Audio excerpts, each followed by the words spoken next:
Don't come to my wedding. Just watch through the live stream. When Nancy read those words on her computer screen, her hands began to tremble.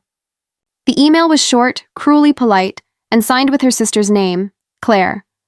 The very same Claire who had stolen the man Nancy once believed she would marry. Her throat tightened as she reread the line again and again. They didn't even want her there. Not as a guest, not even as family. They wanted her in the shadows, watching through a screen, like a stranger. Nancy closed the laptop, her reflection flickering faintly on the dark screen. For 32 years she had lived quietly, never demanding more than what she was given, always believing that loyalty and sacrifice meant something. But in that moment, sitting alone in her Dallas apartment, she realized something chilling. Loyalty meant nothing when you were invisible, and Nancy Williams was done being invisible. Before we continue, make sure to subscribe to our channel and leave your comments. Nancy had never been the favorite. Not as a child, not as a teenager, not even as an adult. Her father, Richard, respected toughness and charm, neither of which Nancy seemed to possess in his eyes. Her mother, Eleanor, wanted harmony at any cost, which usually meant silencing Nancy whenever she complained about being treated unfairly. Her younger siblings lived lives of indulgence. Michael, the youngest, was carefree, spoiled, and shielded from consequences. And then there was Claire, beautiful, magnetic Claire. From the moment she learned to talk, Claire was the center of attention, the daughter everyone praised, the sister who could do no wrong. Nancy grew up in her shadow, studying harder, working longer, and staying out of the way. She learned not to argue when her sacrifices were taken for granted. She was the one who stayed home to help her mother cook, the one who gave up nights out to babysit Michael, the one who studied in silence while Claire dazzled at parties. By the time Nancy reached adulthood, she had built a quiet, respectable life. She worked as a project manager at a tech firm, lived in a small but tidy apartment, and paid her bills on time. She wasn't glamorous, but she was steady. And for a while, that was enough. Until David Miller walked into her life. David had the kind of confidence Nancy had always lacked. A real estate agent with sharp suits and an easy smile, he could charm anyone. For the first time, Nancy felt seen. He courted her with grand gestures, late-night calls, and promises of a future filled with adventure. Nancy believed him. When his business faltered, she supported him. When his rent was late, she paid it. When his confidence wavered, she rebuilt it with her faith in him. She believed love was about loyalty, and she gave him all of hers, but David was never truly hers. The truth revealed itself on a night that was supposed to be a celebration. Nancy had earned a promotion at work, and she wanted to surprise David. She picked up his favorite takeout, bought a bottle of wine, and drove to his apartment with a hopeful smile on her face. When she opened the door, her smile vanished. On the couch sat David, leaning close, whispering into the ear of the woman beside him. And that woman, laughing, holding a glass of wine as though she belonged there, was none other than Claire. For a moment, Nancy froze. The food bag slipped from her hands, spilling across the floor. David leapt up, stammering, "Nancy, this isn't what it looks like." But the look on his face told her it was exactly what it looked like. Claire flushed red, but she didn't apologize. She didn't even look guilty. She just smirked, as if daring Nancy to fight her. Nancy's chest ached so fiercely she could barely breathe. Without a word, she turned and walked out, each step heavy, her world collapsing around her. She expected her family to be outraged, to take her side, to condemn the betrayal. But when she confronted them, their reactions nearly broke her. Her father shook his head and muttered, "Relationships are messy." "Don't overreact," her mother sighed. "Nancy, she's your sister. Don't let a man come between family. Forgive her. And Claire?" Claire leaned in close, her voice dripping with venom. "He was never really into you." "Nancy, you should thank me for showing you the truth." Nancy wanted to scream, to tear the smile from her sister's face, but her words caught in her throat. For the first time in her life, she understood what it meant to be utterly alone. She spent the following months in silence. She worked, ate, and slept in her small apartment, avoiding family gatherings, deleting David's half-hearted texts, and pretending the world outside didn't exist. The loneliness was suffocating. Claire and David were getting married. Not only that, but they wanted Nancy to stay away. She read the email over and over, her tears smudging the words until the screen blurred. Her sister, her family, her ex-fiancé, all of them had turned against her. But grief eventually gave way to something stronger. As Nancy sat in the dim glow of her apartment, a strange calm washed over her. If they didn't want her at the wedding, that was fine. She would honor their wish. She wouldn't go, but she would come back one day. And when she did, it wouldn't be as the broken sister watching from a distance. It would be as someone they never saw coming. Nancy wiped her face, closed the laptop, and whispered into the silence, "I know exactly what I'm going to do." And that was the moment Nancy Williams began to change. Nancy's apartment was silent, but inside her, a storm was forming.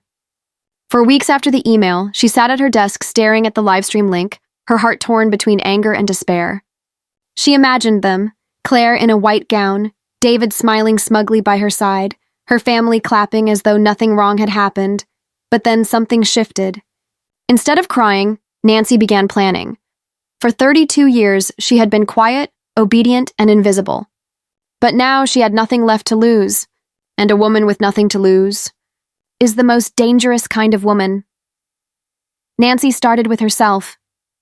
Every morning she woke at dawn and ran through the empty streets, pushing her body until her lungs burned.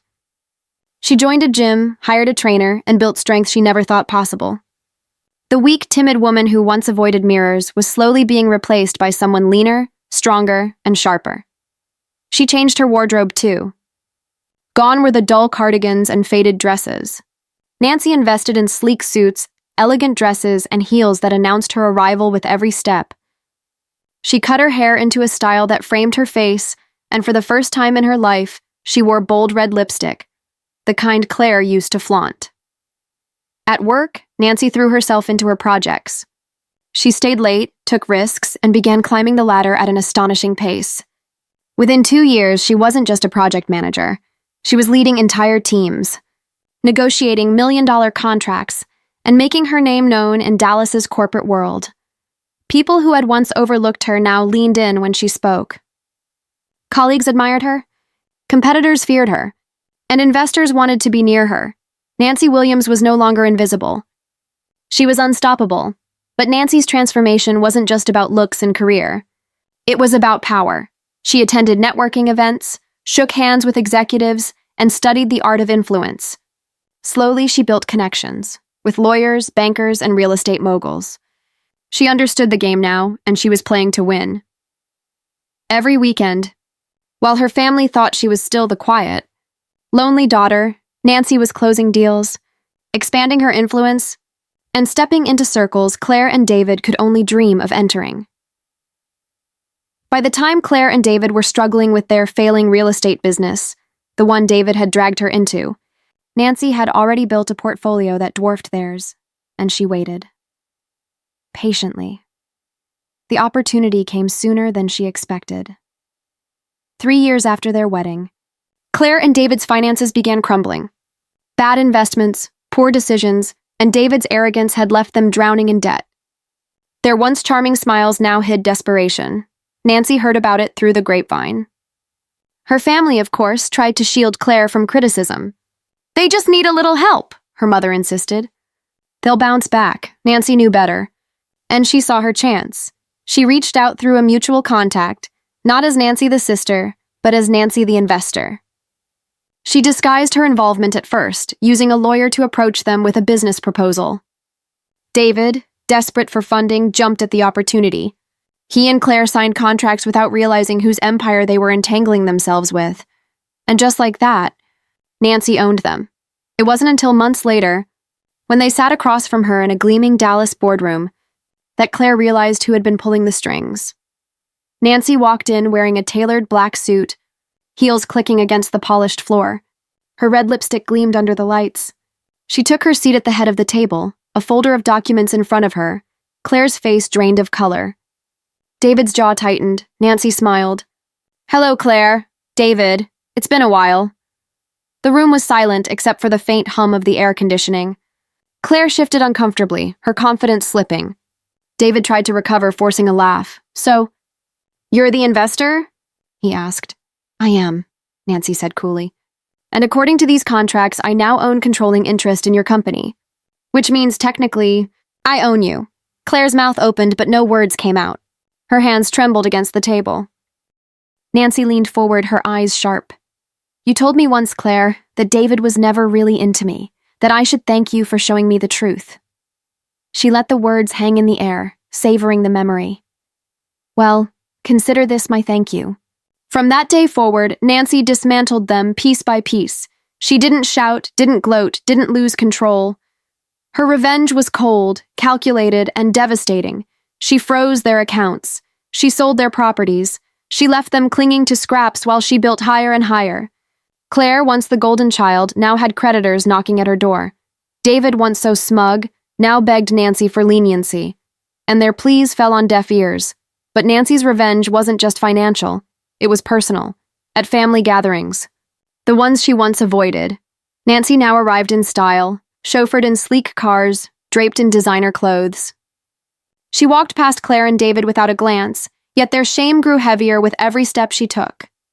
Her parents, who once dismissed her pain, now watched in stunned silence as their forgotten daughter became the most powerful person in the room.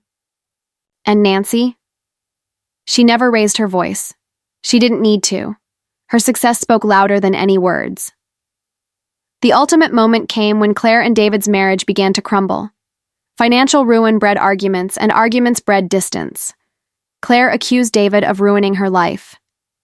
David accused Claire of betrayal, and Nancy was there to witness their downfall. One evening, Claire called her, sobbing. Nancy, please, help us. We're drowning. Nancy listened in silence, her heart steady. When Claire finally quieted, Nancy said softly, Do you remember your wedding? Do you remember the email you sent me? Don't come. Watch through live stream. Claire gasped, her sobs catching in her throat. Nancy's voice hardened. Now you know what it feels like to be shut out, to watch life from a distance while someone else takes everything. And then she hung up. Nancy never sought reconciliation. She didn't need their apologies, their approval, or their love. What she wanted was justice, and she had taken it.